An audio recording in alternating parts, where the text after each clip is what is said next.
Hi friends, dosa மாவு வாழைப்பழ காம்பினேஷனில் ஒரு டிஃப்ரெண்ட்டான டிஷ் செய்யலாம் வாங்க. வாழைப்பழத்தை கட் பண்ணி ஃபைன் சாப் பண்ணி எடுத்துக்கோங்க. தோசை மாவில் கலந்துட்டு நாட்டு சர்க்கரை தேவையான அளவு, ஒரு பிஞ்ச் மிளகுத்தூள், ஒரு பிஞ்ச் ஏலக்காய் தூள் சேர்த்துட்டு உப்பு போட்டு கலந்துக்கோங்க. ஒரு பேனில் தோசை ஊற்றுற மாதிரி ஊற்றிட்டு நெய் விட்டு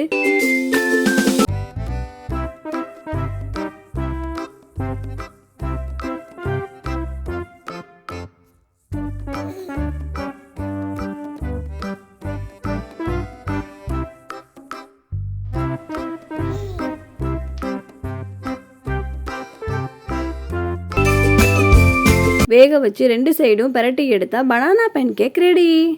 வேறு லெவல் டேஸ்ட்டில் இருக்குது. மறக்காமல் எங்கள் பேஜை ஃபாலோ பண்ணிடுங்க. அப்படியே உங்கள் ஃப்ரெண்ட்ஸ் அண்ட் ஃபேமிலிக்கு ஷேர் பண்ணிடுங்க. வேறு வீடியோவில் சந்திக்கிறேன். பாய்.